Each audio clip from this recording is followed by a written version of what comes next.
Boa noite, irmãos. Eu estava dando uma fila aqui para a irmã França, o sinal de Urias e o sinal de Batseba serão utilizados na reflexão de hoje. Às quartas-feiras nós estamos estudando o livro de Gênesis e o último estudo que o pastor Marcos fez foi Gênesis 12, de 1 a 9, acredito. O capítulo 12, ele é dividido em dois blocos. É o chamado e a promessa de Abraão, de 1 a 9, e de 10 a 20 é Abraão no Egito. Então, nós vamos tentar refletir, aprender algo sobre essa descida de Abraão para o Egito. Talvez tenha sido uma das piores decisões que ele tenha tomado diante de Deus, diante de todo o mundo, uma decisão que afetou a família dele, afetou o povo de Deus e afeta a nós. Mas a gente vê, nós conhecemos Abraão através da leitura bíblica, através de ouvir falar, que ele é o pai da fé, um exemplo de obediência. Mas tem um detalhe, ele não era perfeito, como eu e você não somos. E a Bíblia relata a história dos seus líderes, dos seus heróis, que eles não são perfeitos. A gente vê que Noé teve um episódio de embriaguez, ele cultivou primeiro uvas e transformava em vinho, embriagou-se. Moisés teve um acesso de raiva, quebrou as tábuas quando viu o povo lá adorando o bezerro. Davi teve um episódio ele adulterou e mandou matar alguém, então adúltero e assassino. Pedro teve um episódio de covardia. Sim, ele negou a Jesus, apesar de insistir, não, de jeito nenhum, por ti eu prefiro morrer do que negar a ti. Aconteceu. A lista poderia continuar com Benevando, com Davi, com França, com cada um de nós. Nós não somos perfeitos. E a Bíblia relata isso. Mas continuando com Abraão, nós vemos que a decisão que ele tomou trouxe para si, para a família dele, um grande problema, e para nós também. Os versículos de 11 a 20 eu vou ler à medida que vou falando aqui, refletindo com os irmãos. Mas um resumo seria, o texto diz que durante um tempo teve fome em Canaã. Abraão tomou sua família e mudou-se para a terra do Egito. Nos versículos de 1 a 9, Deus disse, olha, deixa a tua família aí, deixa a tua parentela e vai para um lugar que eu te mostrarei. Ele acreditou e confiou. Chegou lá e disse, olha, a terra Canaã é a terra que manda leite e mel. De repente, teve fome nessa terra. E o que ele fez? Não esperou a provisão de Deus. Ele disse, vamos para o Egito, lá tem muita comida, lá tem muita fartura. E a gente pode comparar a Canaã e o Egito, como Canaã o está junto de Deus, porque foi para lá que Deus disse ou mandou Abraão, ele chegou até lá, e Egito, o mundo, está distante de Deus. Então, pensando nesta forma, a gente vai passear pela palavra de Deus. O Egito foi onde o povo de Israel foi mantido em cativeiro por cerca de 400 anos. Mesmo depois de terem sido libertados pelo poder de Deus, eles ainda ansiavam pelo que deixaram para trás no Egito. No Êxodo, capítulo 16, verso 3, diz, quem nos dera tivéssemos morrido pela mão do Senhor na terra do Egito, quando estávamos sentados junto às panelas da carne, comíamos não à vontade, Pois vocês nos trouxeram a esse deserto a fim de matarem de fome toda essa multidão. Isso é apenas nós. Nós somos assim. Nós deixamos muitas coisas para seguir a Cristo. Nós deixamos o mundo para seguir a Cristo. Mas tem um momento que dá saudade e a gente olha para trás. Não devemos olhar para trás porque sabe o que acontece, né? Você pode virar uma estátua de sal. A esposa de Ló não levou a sério e olhou para trás, virou uma estátua de sal. Mas muitas vezes nós olhamos para trás com saudades daquilo que deixamos para seguir a Cristo. Não recomendo. O caminho para o Egito, há algumas verdades que devemos observar. No versículo 10 diz: havia fome naquela terra, assim Abrão foi para o Egito para ali ficar, porque era grande a fome na terra. Quando alguém que segue a Cristo deixa de segui-lo,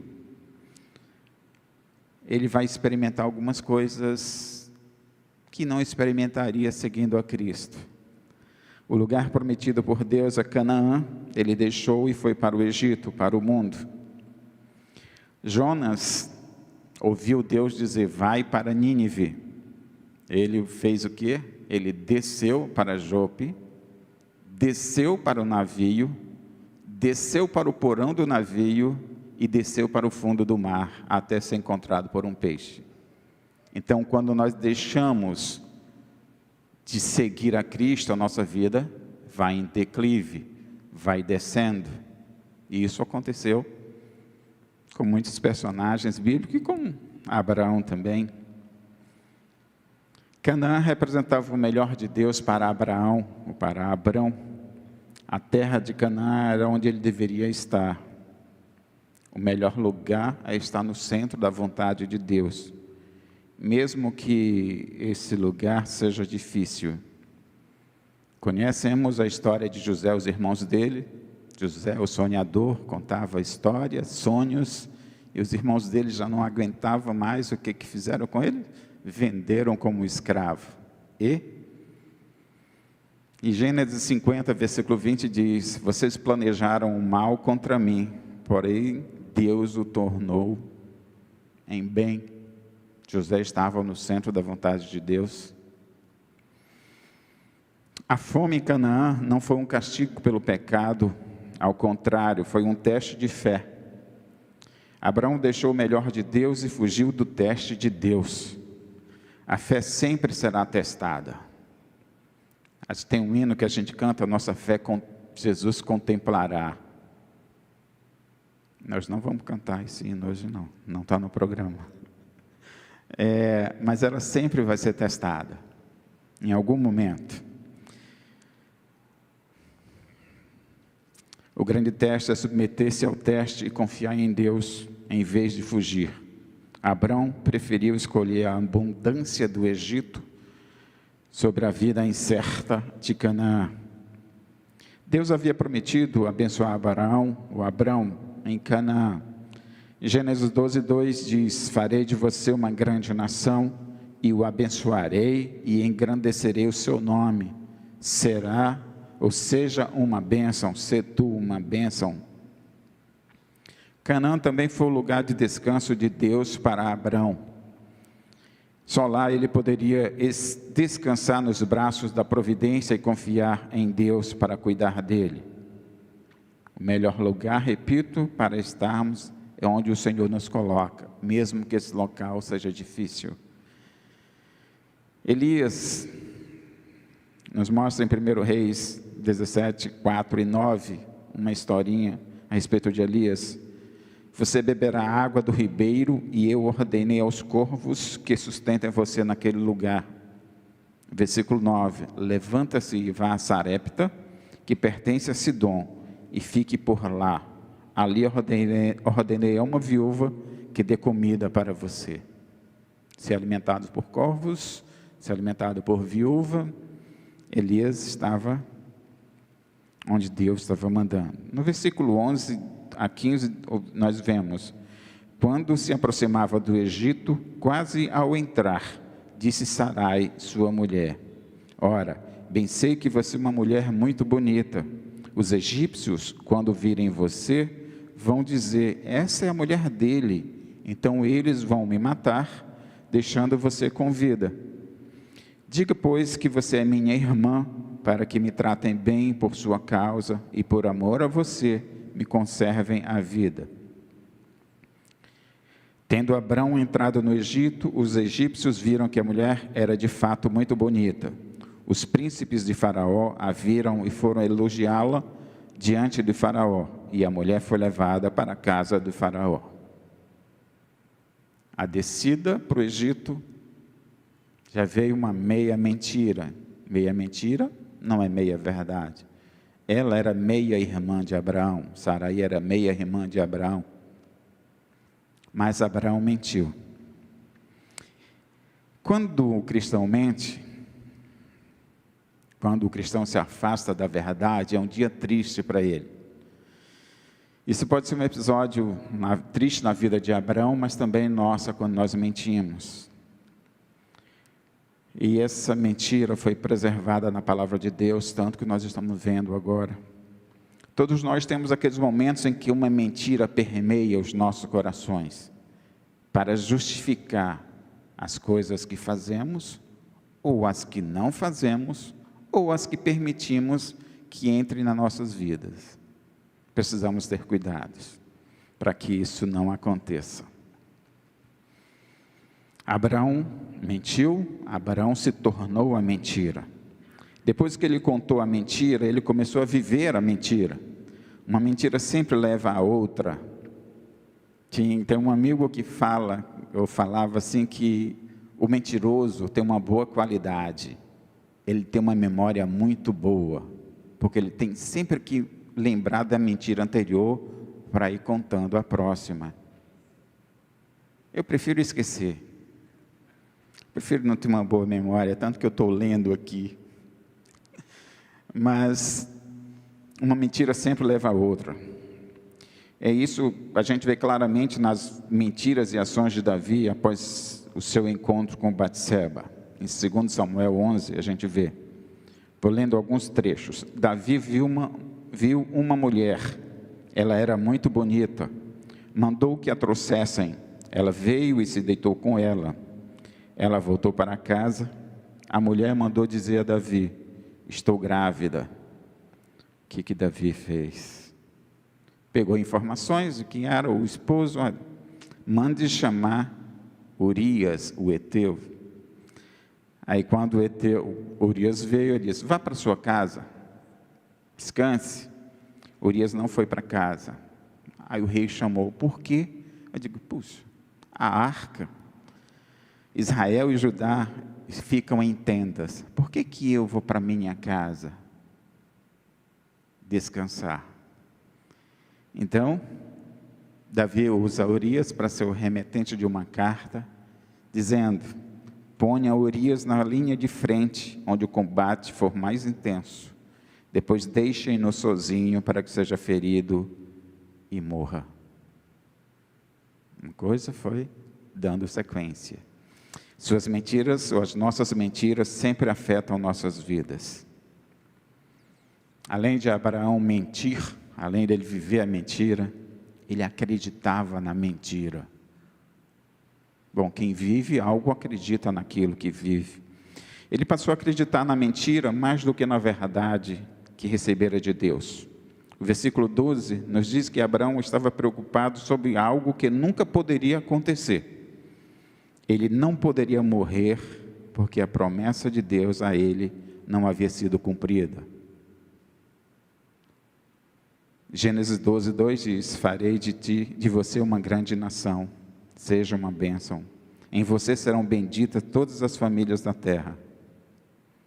Ele não morreria se pegassem a mulher dele e matassem porque Sara era bonita. Ele não morreria porque a promessa não tinha sido realizada, executada. Ele sofreu O caminho do pecado é assim. Em Gênesis 3, de 1 a 6, relata o pecado de Eva. Vendo que era boa para se comer, agradável aos olhos, desejável para dar entendimento, tomou do fruto e comeu. Eva pecou porque acreditou nas mentiras do diabo ou da serpente, mais do que acreditava em Deus. Pedro caiu porque acreditava em suas próprias mentiras, mais do que acreditava no Senhor. Jesus disse para ele: hoje à noite, antes que o galho cante 2 vezes, você vai me negar 3 vezes. Ele disse: olha, ainda que me seja necessário morrer com o Senhor, de modo algum negarei. Aí se você vai ler Marcos 14, 30 e 31, ele negou. Nos versículos 15 a 17 diz o seguinte: os príncipes de Faraó a viram e foram elogiá-la diante de Faraó, e a mulher foi levada para a casa do Faraó. Este, por causa dela, tratou bem a Abrão, o qual veio a ter ovelhas, bois, jumentos, escravos e escravas, jumentas e camelos. Porém, o Senhor puniu Faraó e a sua casa com grandes pragas por causa de Sarai, mulher de Abrão. O pecado de Abrão teve potencial para fazer com que outras pessoas caíssem e que outras pessoas caiam ainda hoje.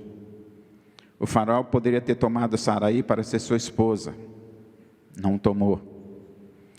Quando um crente vai para o mundo, faz com que outras pessoas se afastem de Deus ou fiquem fora do caminho de Deus. Conta-se que Gandhi disse a razão pela qual não aceitou o cristianismo quando ele foi evangelizado, por causa dos cristãos. Ele disse: gosto do seu Cristo, mas não do seu cristianismo. É meio difícil quando você prega, está pregando e as pessoas não acreditam em você, na sua vida, porque só a gente fala, a gente não vive o que está sendo falado, ou quando o nosso testemunho... O pecado de Abrão trouxe a mão de Deus para julgar a situação. E neste caso é complicado quando a gente usa, quando o nosso testemunho, ao invés de dar salvação às pessoas através do Cristo, a gente tira alguém do caminho de Deus. Em Mateus 18:6 diz: e se alguém fizer tropeçar um destes pequeninos que creem em mim, seria melhor para esse que uma grande pedra de moinho fosse pendurada no seu pescoço e fosse afogado na profundeza do mar. A Bíblia nos diz que Abraão deixou o Egito mais rico do que quando chegou, mas isso nem sempre é um caso real. Nós vemos que o filho pródigo, ele, em vez de voltar mais rico para casa, voltou mais pobre, mas voltou para Deus, isso é importante. No entanto, as coisas que as pessoas pensam que são ganhos, muitas vezes são perdas. Entre os servos que Abrão adquiriu, havia uma garota egípcia chamada Agar. Gênesis capítulo 16, versos de 1 a 3. Ela se tornou um problema para Abrão e Sara, e o pecado de Abrão com ela ainda tem consequência no mundo. Esta noite, Israel está em guerra.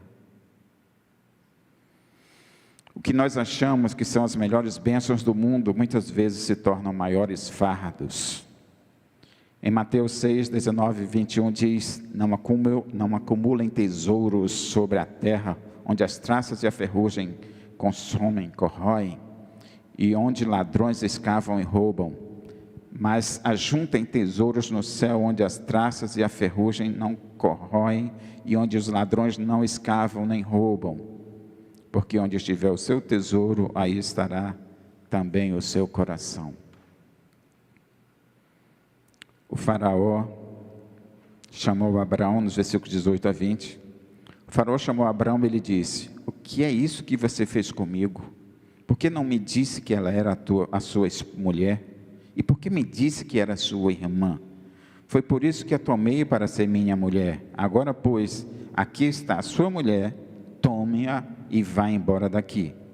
E Faraó deu ordens aos seus servos a respeito de Abrão, e eles o acompanharam, a ele, a sua mulher e a tudo o que possuía.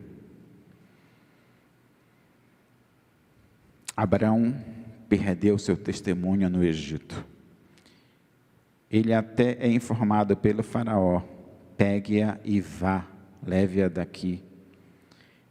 Ele foi literalmente expulso do mundo pelo mundo. Quando eu falei que o Egito é um tipo de mundo, então o próprio Faraó mandou ele embora. Ele: não, aqui você não serve para mim, você não serve aqui. Pessoas perdidas nunca esquecem um mau testemunho. Eles podem nunca se lembrar do bom testemunho e como funciona, mas eles nunca esquecerão seus fracassos. O que fica mais tempo na mídia?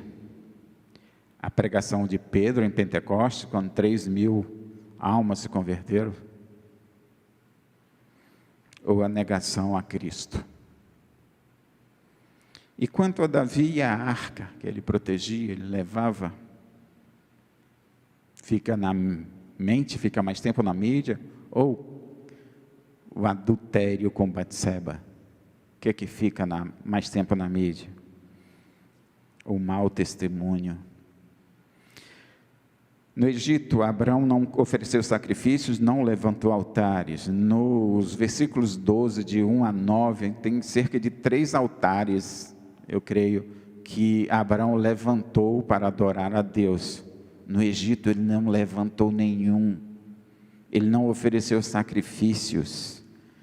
Ele deixou Deus totalmente de fora de tudo que estava fazendo. Ele não estava em Canaã, ele estava no mundo, estava no Egito. Quando no mundo o Filho de Deus vive como o mundo quer, isso é uma tragédia em si mesmo. Deus e tudo que pertence para ele são negligenciados e ignorados. Mateus 6,24 diz: ninguém pode servir a 2 senhores, porque ou irá odiar um e amar o outro, ou irá dedicar a um e desprezar o outro. Não podemos seguir a Deus e estar no mundo. Em vez de trazer a luz do único Deus verdadeiro para as trevas do Egito, Abraão só trouxe mais trevas. Ele não foi o sal e a luz que deveria ter sido. Quando saímos de Canaã e vamos para o Egito, não podemos ser o que Deus nos chamou para sermos. É sempre uma tragédia quando os crentes deixam o mundo pior do que estava quando o encontraram. Abrão foi para o Egito e foi expulso de lá. Abrão seguia Cristo, voltou para o mundo e o mundo o expulsou. É triste quando isso acontece, quando a gente deixa pior aquilo que não estava tão ruim. Tentando concluir, eu pergunto a você: onde você está acampado? Onde está a sua tenda? Em Canaã ou você desceu para o Egito?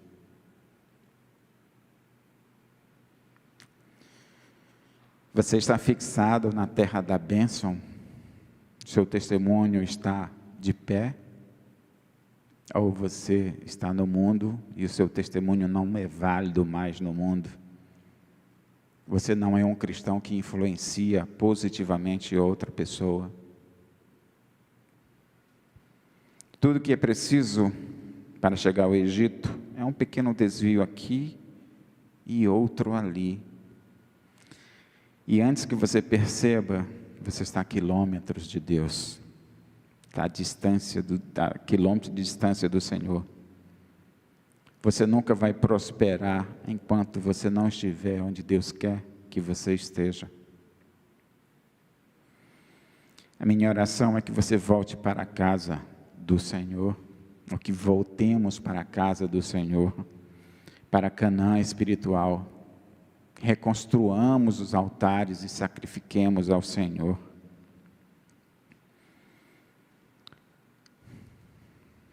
pois para isso que Jesus morreu por nós, foi o sacrifício para nos salvar.